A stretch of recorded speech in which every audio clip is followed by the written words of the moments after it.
m'appelle José Bové, j'ai été paysan pendant 33 ans et parce que j'ai fauché des OGM, j'ai été élu député européen.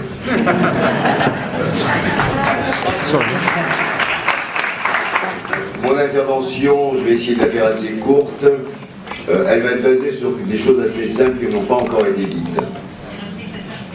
Le développement des OGM est parallèle au développement de la globalisation des marchés au niveau international.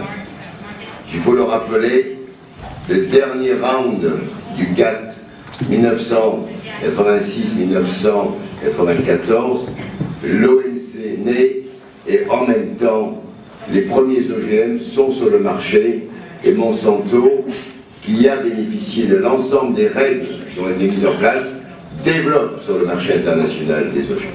Donc il y a un lien très clair entre globalisation et OGM. Premier élément. Il est basé sur quoi ce lien? Sur quelque chose que les gens connaissent, et ça n'a pas été encore dit, le mot n'a pas été prononcé encore tout à l'heure, c'est ce qu'on appelle l'équivalence en substance. C'est-à-dire que pour dire qu'un OGM peut être autorisé, il faut qu'il ressemble à une plante de même type. Un maïs OGM doit ressembler à un maïs non OGM.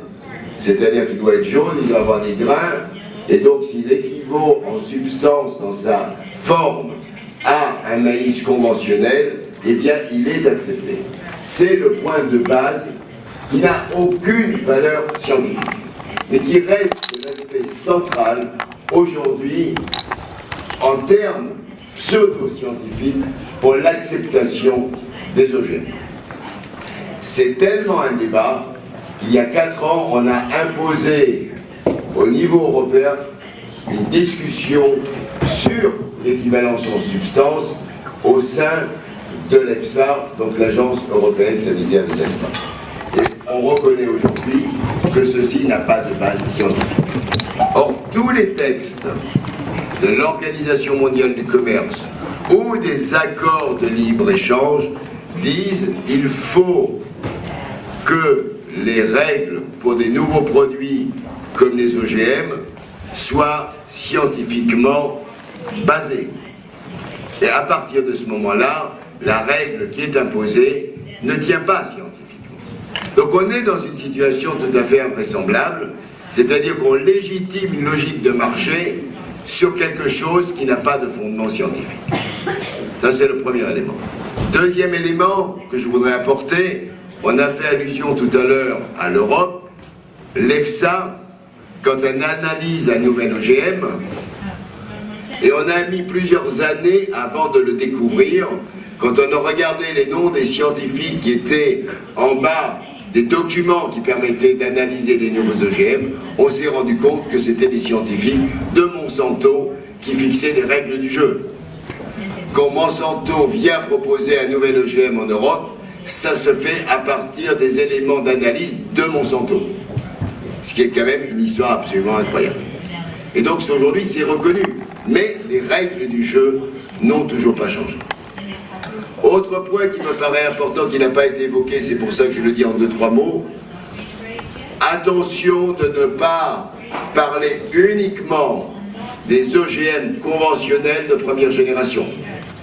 Aujourd'hui, les firmes sont en train de mettre en place des nouveaux OGM, parce qu'il faut appeler ça des nouveaux OGM, sans gène extérieur, mais avec des modifications accélérées par différentes technologies, on ne va pas rentrer dans les détails, qui rendent les plantes résistantes, notamment aux herbicides. Ça pose donc un nouveau problème, parce que dans la majorité des pays, et notamment en Europe, eh bien, ces nouvelles technologies ne sont pas classées dans les OGM, et donc il n'y a pas de législation particulière pour pouvoir traiter ces nouvelles technologies. Elles ont un deuxième inconvénient, c'est que c'est très difficile de les reconnaître, et c'est ce qui fait qu'aujourd'hui, à travers le monde, on a notamment du colza qui est utilisé de manière massive avec ces nouvelles technologies, et les gens donc peuvent consommer notamment des huiles de colza, des tourteaux de soja de colza pour les animaux, sans être capable de savoir que ces produits ont été traités pour pouvoir absorber des quantités importantes d'herbicides sans ensuite être détruits. Et donc on a aujourd'hui un problème majeur qui est l'introduction de ces nouvelles technologies. C'est une fuite en avant de la part des entreprises transnationales des semences. Donc voilà un peu les questions qui se posent. Et je crois qu'il est important de souligner ça, c'est que la législation sur les OGM doit être globale et pas simplement se contenter de parler de la transgénèse. Toutes les autres technologies contribuent. Or, par rapport à ça, il y a un emballement technologique majeur qui fait qu'aujourd'hui, si on se concentre simplement sur les anciennes technologies, on risque d'être envahi par les nouvelles OGM de deuxième, troisième génération sans que les citoyens puissent se réapproprier le débat. Donc se pose fondamentalement à travers cela, évidemment, la question première qui a été soulevée aussi par Vandana Shiva tout à l'heure, qui est la question des brevets sur le vivant et du brevet sur les semences. Et donc la reconnaissance du droit aux semences paysannes reste l'aspect central. Comme je l'ai souvent dit, même si les OGM ne posaient pas de problème ni pour l'environnement, ni pour la santé animale et humaine, le fait qu'ils imposent la logique du brevet suffirait à se mobiliser contre les OGM. Voilà. Thank you. If it would be helpful to the tribunal, I think your point at the beginning with regard to the pattern of GMOs and trade agreements going together in parallel was very telling, and we heard this morning from someone who spoke about free trade, and we've been hearing quite a bit about the role of economics in pushing many of the problems that we're discussing. Could you provide any specific examples that would be helpful in understanding this problem? Je vais prendre juste un seul exemple, mais qui a peut-être été évoqué ce matin. C'est un exemple qui est issu de l'accord de libre-échange entre l'Union européenne et l'Amérique centrale.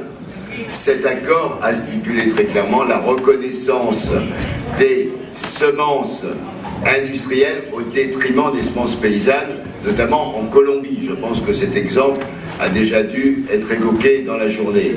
Mais cet exemple est intéressant. C'est que l'Union européenne a imposé aux pays d'Amérique centrale, et notamment à la Colombie, de changer sa législation sur les semences pour interdire les semences de ferme. Ce qui a entraîné des attaques par l'armée et la police dans certains villages et la destruction de stocks et des batailles où un certain nombre de paysans ont perdu la vie suite à cela.